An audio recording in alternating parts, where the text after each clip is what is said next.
Namaste, great morning. Well, continuing forward with chapter 3 of the Astavakra Samhita, which is the test of self-realization. Having known yourself as really indestructible and one, how is it that you, knower of the self and serene, feel attached to the acquisition of wealth? Alas, as greed arises from the illusion of silver caused by ignorance of the mother of pearl, even so arises attachment to the objects of illusory perception from the ignorance of the self. Again, no spiritual teacher is going to be charging big monies for spiritual teachings. One that does that is in the ignorance. Okay? These are the tests of realization. Okay? One is no longer chasing the things of the world. Ideas of these powers and thrones. Okay? Building big ashrams, having a big name for yourself, only happen when one is attached to ego, not when all of that falls away. Okay, so let's go forward.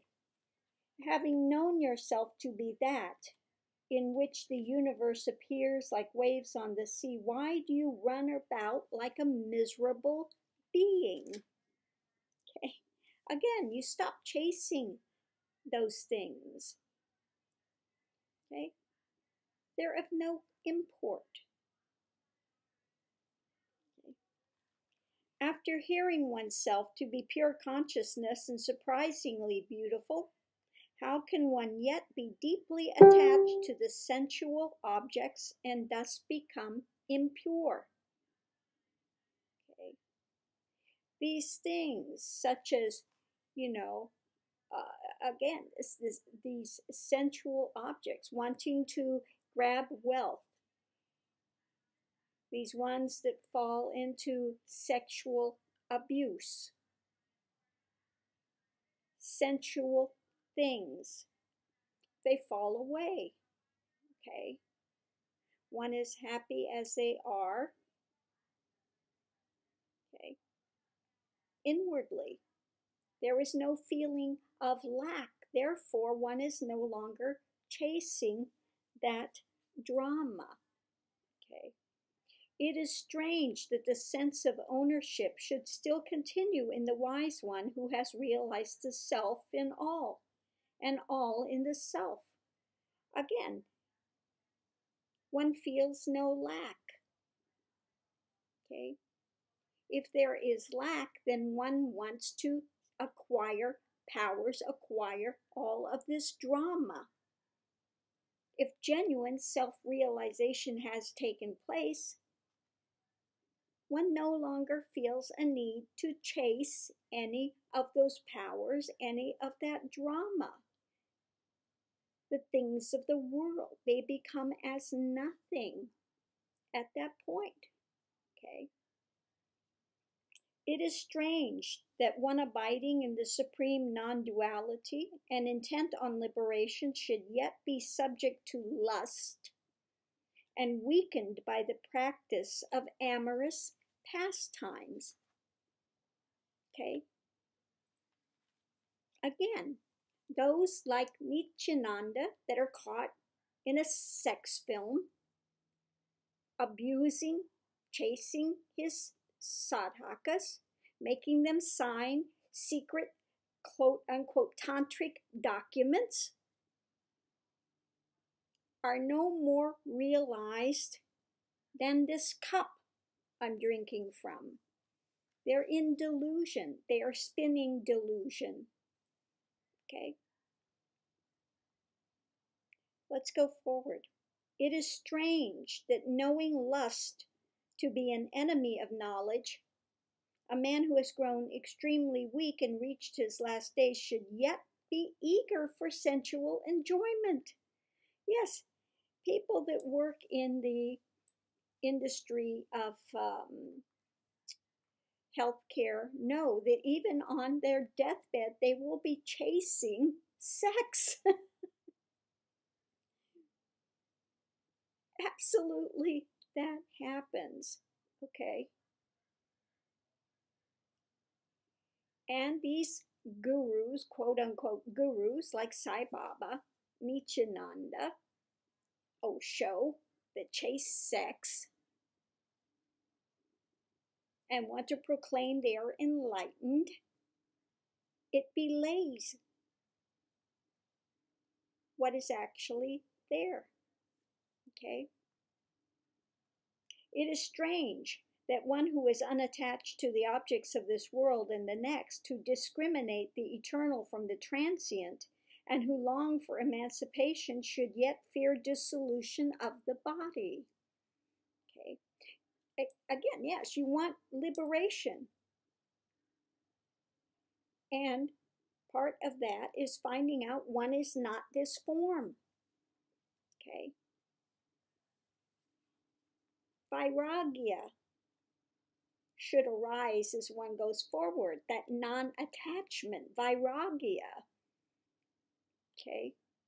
The things of the body fall away. Vairagya appears. Okay? So let's go forward. The high-souled person witnesses his own body acting as if it were another's.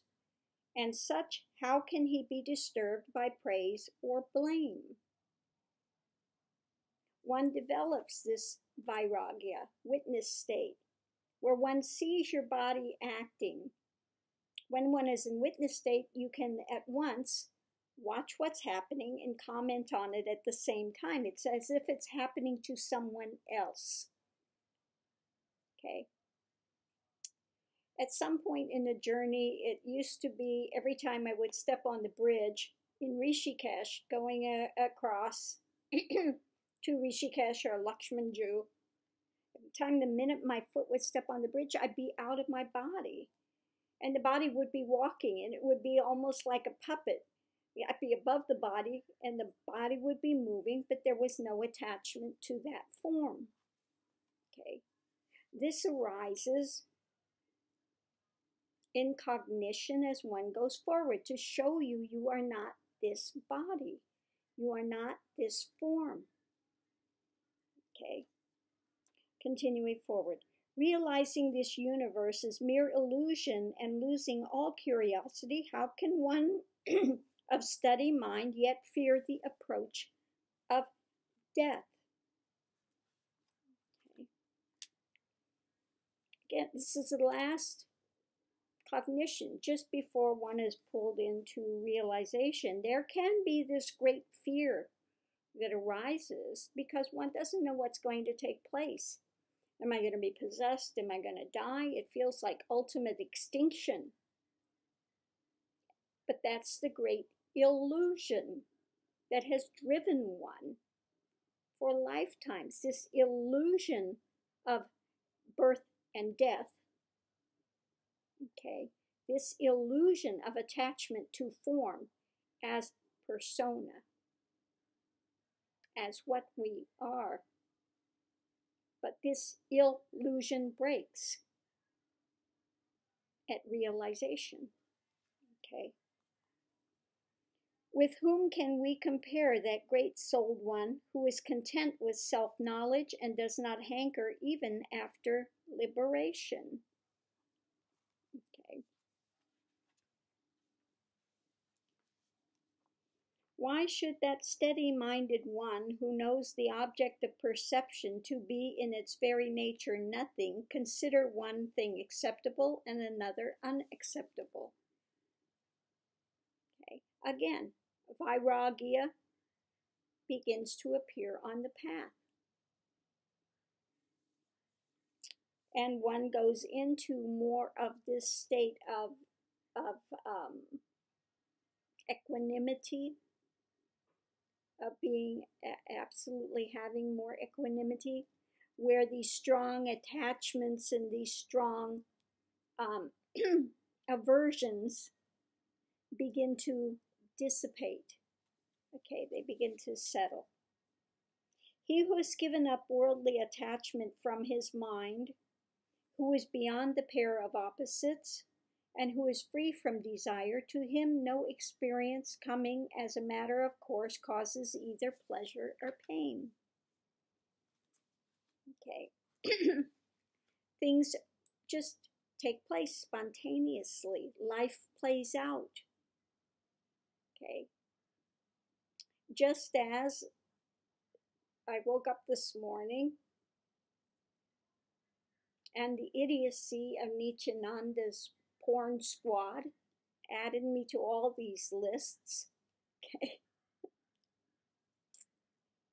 Because one is not in the mind, not generating all this drama, okay, it's a momentary blip, it's nothing. Okay. Whereas some people, it would play on their mind and they would be cranking and spinning on it and spinning on it and spinning on it. Okay. Things come, things go. When one enters this, they know that anything that happens in this world is transient. This too will pass. That's all. This too will pass. Okay.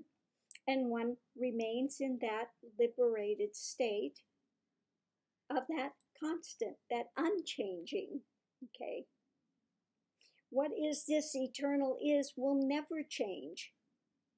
But the rest of what happens in this world, illusory world, is in constant flux. Therefore, one does not attach to it. It's always, this too will change, this too will change, this too will change. Okay. But if one goes internally into that heart center, that is unchanging. That will always remain pure and untouched by any of the happenings in this realm. Okay. So again, when one comes to that it's a very secure place. Okay.